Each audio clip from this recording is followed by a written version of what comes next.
What up everyone, it's your ManXman87 here, bringing you another Marvel Legends video, and what I have for you today is the Marvel Legends Spider-Man No Way Home Green Goblin Deluxe action figure review. Is this figure overrated, overpriced, or is it a solid offering? Let's get into it, but before we get into everything, if you could please leave a thumbs up, like rating on the video, it'll help show your support for my channel and I greatly appreciate it. Now with that said, let's go! First, let's take a look at the default head, and the level of details on this face sculpt is insane. Look at the wrinkled folds on his forehead, and the details around his mouth with that grin. Looks so good. Get some facial stubble there, but not as prominent like the SH Figure Arts one. That one looks like he has a full-blown mustache, whereas this one is just right. And just to set expectations, I'm not going to compare this figure to the SH Figure Arts one all day. You know what I mean? I just want to strictly focus on this figure, because it is a good looking figure. It's just the face sculpt I feel like I like more on this one than the SH Figure Arts, and that's all I'm going to say. The hood is nicely detailed. You get some textures, you get some nice wrinkled folds, some stitch work there. Looks really nice, a little bit gappy. I mean, it does look like it sits on the body fine. It doesn't have that floating hood look. On the back a little bit, but you know, gotta have some space for movement around that neck area, so that's okay.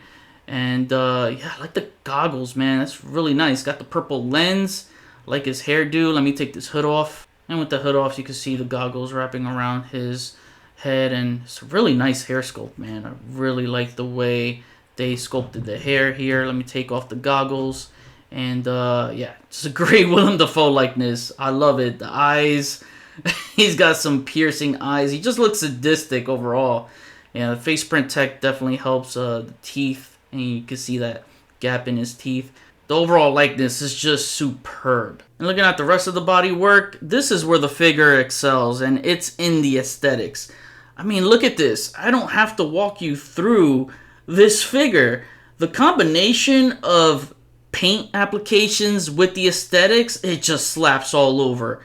I mean, it's like they didn't even miss a beat here. I just gotta say, my biggest gripe, I feel, is the gauntlet blades right here. Look at this. It's so flimsy. Come on, Hasbro. You gotta use better plastic than this. This is absolutely weak sauce. It's just weak sauce. But I like the missiles on the forearms. The missile attachments on the forearms look nice on both of them. But yeah, man, it's just that visual of the tattered hoodie on this armor. I don't know, something about it just looks so damn good. You even get some of the a piece of the hoodie right here wrapped around his arm. Even the inner workings on the arms are nice. Look at that, man. It's so good. Even the battle damage parts right here are painted, like on the deltoid, on the upper thigh, the inner thigh, the shin right there, on his feet. I mean, I said I wouldn't walk you through it, but there's just so much to appreciate about this figure. It's kind of hard not to gush over it and talk about all the good in this. Also, painting a lot of the parts on the back of the figure, which we rarely get, is greatly appreciated. Now for accessories, we get the Goblin mask as an alternate head, and oh man, this looks awesome. I don't know which one I like out of the two heads. I like them both, but I'm leaning towards this one, maybe because of the nostalgia. It just looks so good. It's a little marbling crack there that I have. That's a little bummer, but the rest of it looks good. Look at the eyes. Nice metallic gold. Yeah, it just pops. The sculpt is just beautiful. I love this mask. And one thing that surprised me is that he actually has the mesh sculpted underneath the mask in the mouth area. That impressed the hell out of me. Now, in promo images, I couldn't really tell. Yeah, I couldn't tell, because that's one thing I really wanted, is to see that mesh in there, and it's there. And even there's even some like battle damage, there's some battle damage inside that mesh area you can see, and it's even painted there. That, oh man, that's awesome, man. Alright, Hasbro, you really outdid yourself with this one. This is nice. And the metallic silver on the teeth, so good. Only gripe here is that the skin tone is exposed. Someone remind me, but wasn't the neck fully covered?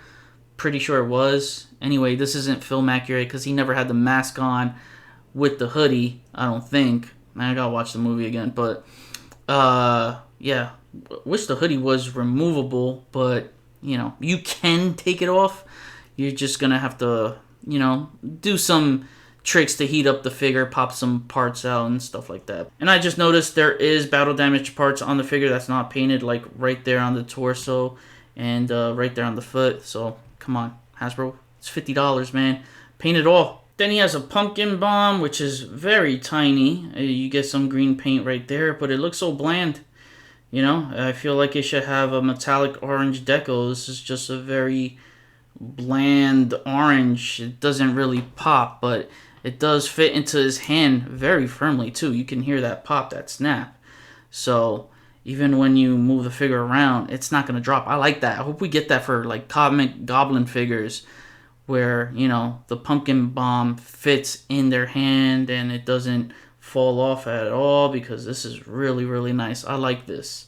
Then lastly, he comes with the Goblin glider, and this is fantastic, man. It's everything I wanted in a Goblin glider in terms of size, because I'm tired of the little shits they give us for the comic figures.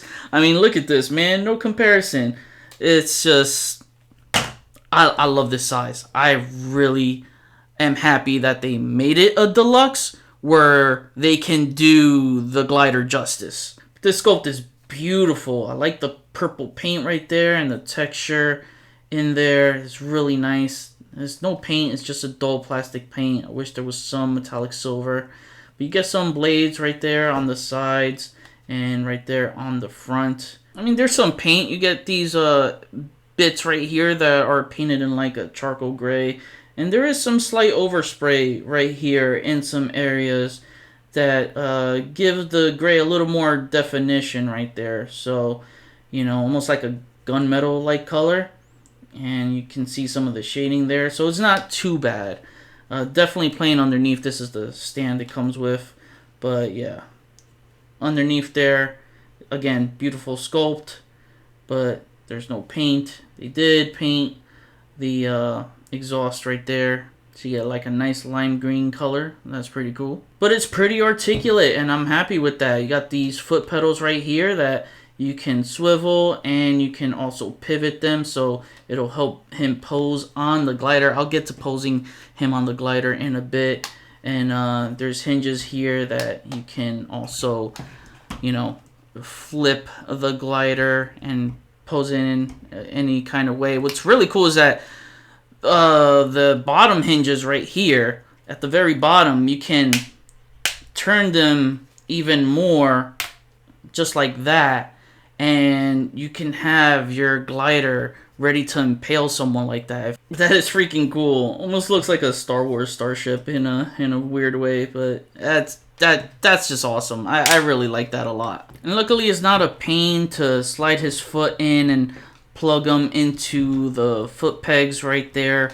Alright, this is Goblin on the glider, and this is where, I don't know, to me, the way he's planted on the glider, it just looks so unnatural, because the way his stance is, it just looks so unnatural, and he looks like he has duck feet. You know, I can't straighten them out a little bit more. If he had a calf swivel, I could have actually, calf swivel would have sacrificed some aesthetics there. Yeah, I wouldn't have done that. Actually, an ankle swivel would have worked. Yeah, that way you don't sacrifice any aesthetics. Because an ankle swivel, I could straighten out those ankles and make them look a little more natural. It just looks like he's gonna poop on his glider. You know what I mean? Like the way I want to position him to look more natural. But I mean, something like this looks a lot better than that little freaking pooping pose he had going on. Yeah, because even if you want his hand holding the front of his glider, which he does sometimes for better, you know, handling and maneuvering his glider, you know, you're going to have to finagle some poses. Like I have this one planted on there, but I have this leg spread out. So, you know, there is workarounds. It's just a lot of them are going to look unnatural and a little wonky. Sometimes it looks off with certain poses on the glider, but that's more of the articulation's fault on the figure and not so much the glider. I mean, look how good the Hot Toys looks on the glider. It looks more natural squatting and the ankles are planted nicely. Keep in mind, Hot Toys are more restricted in articulation, but yet still managed to make it work. Legends could have done better. Again, just play around with the posing and you'll find some sweet spots that will make this figure look good on the glider. Now, one of my biggest gripes, and probably my biggest gripe, is that he has no alternate hands at all. I'm sorry, but for $50, it should have included alternate hands. No ifs, ands, or buts about it. He's definitely overpriced. I remember mentioning this problem back when I did a video talking about it, when this was first revealed. Don't be like this guy who commented on that video and said this. Bro, for certain figures, we really don't care about extra hands. Rolling eyes emoji. Well, bro, for certain figures that are $50, it better have alternate hands for that price. Hopefully that common sense I provided will slap your rolling eyes back straight. Speak for yourself and your low standards, but don't get mad at us who want to hold these companies to higher standards to give us our desired value. I mean, really, how can we lower standards like that? It sure as hell will look bad if Hasbro didn't include alt hands for every figure they charge $50. Overpriced. And another thing I hear, don't give me that, well, he's $50 because it's an all-new sculpt. Yeah, no shit. Every MCU figure is an all-new sculpt, so that doesn't mean shit since that's automatic and standard for movie figures. What's another free Hasbro PR defender saying that I hear, which I counter-argue? Oh, well, it's also $50 because of the glider accessory. Bro, have you not seen the MCU Vulture re-release? $40 and those wings are almost 2 feet across. This glider is nothing compared to that. Those wings fold up, down, forward, and back, and yeah, this has some, movement and stuff, but the engineering was a lot craftier on those wings. And the turbines flip and rotate.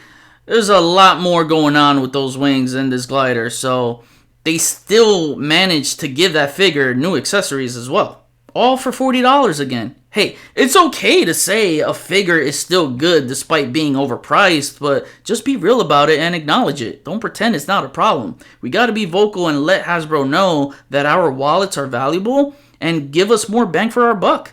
We gotta keep holding them accountable to higher standards. Alright, so articulation with this guy, some good, some bad.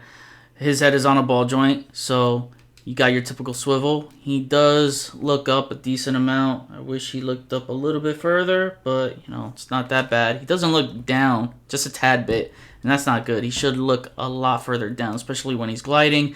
He does have some nice head pivoting, though. I like that. And his arms move about that far up, slightly higher than a T-pose, and I hate that there's a stiffness when trying to raise this, even with the other arm. Not good. You got your typical bicep swivel. The double jointed elbow range is nice. You got your wrist swivel and wrist hinge. The torso area let me down here, man, because at first glance, when I saw the promo images, it fooled me, and that's how good the sculpt is, because I thought this part right here was an inverted ab crunch, and I'm bummed out because it's like perfectly lined up to be an inverted ab crunch. They could have pulled it off. Maybe it was lined out that way and they, for whatever reason, didn't want to go forward with it. I don't know. But I'm just saying it was pretty much lined out for them to do it. They could have done it and not sacrifice any of the aesthetics right there, because he doesn't crunch forward, and that's important. For him gliding, you want him crouching forward, and this is all you're going to get. That's nothing. Come on, if he had that inverted ab crunch, you would have got a lot more forward movement. I mean, it moves back a decent amount. You got your typical, pivoting with the upper torso rocker, and it does swivel. I mean, if you do it too far, his little holster satchel part thing will start to shift, and it makes it look like he has a fanny pack right there. But, you could just hold on to it and, swivel there without shifting anything. See, my problem is not just the exclusion of alternate hands for the $50 price tag, but articulation too. I mean, for $50, give me the extra articulation. Then with the legs, they're a little bit janky, because if you move them up, it has like these stopping points. You know what I mean? It doesn't go up smoothly like I wanted to. It's like 1, 2, 3. It has like these weird ratcheted stopping points, and I do not like that. It just makes it feel janky. And so you have his legs that can get a wide stance, which is important since he's riding a glider. You do get the drop down hips, so that's good, you know. You get the thigh swivel, and very loose thigh swivel too, I might add. Double jointed knees and so close to heel to the butt. And honestly, that's impressive with all the bulky aesthetics he's got going on. So that's really cool. And again, he should have had calf swivel here. Excuse me, not calf swivel, ankle swivel, I mean. They could have made it work. They could have made it work because when you move the ankles, the pivoting, it just looks weird. It gives them this weird stance, and the pivoting here goes smoothly, but here, kind of like this leg, it just has these weird stopping points, and I don't know. It just doesn't make... It doesn't give the posing a nice, smooth fluidity to it. But his ankles can move about that far up and that far down, so there's that. I'm not going to waste time with a bunch of comparisons, so I'm just going to leave it here with Goblin next to all the newest MCU Spider-Man No Way Home figures of this year. And now to wrap things up, my final rating is an 8.5 out of 10. So this Green Goblin figure isn't overrated, but it is overpriced for sure. Should have been $39.99 tops, not $49.99. Some janky articulation that feels clunky and doesn't allow the best range for posing. No double diaphragm joint or ankle swivel. Then no alt hands. Just really misses the mark on those key areas. Goblin is a character that has very expressive hand gestures, so that should have been a priority. Again, give us more for $50, Hasbro. We'll see if they improve on it whenever they give us the first Spider-Man Raimi film accurate Goblin. That'll also require another all-new sculpt, so hopefully they give it the proper articulation needed to surpass this one. We're definitely getting one, as they included the mask here when they didn't have to, since he didn't wear this mask with the hoodie on. When they do, that'll most likely be another $50 figure, so they better give it all hands next time around. As much as I love the mask, I would have ditched it for alternate hands instead, since we would have gotten it anyways with a Raimi version.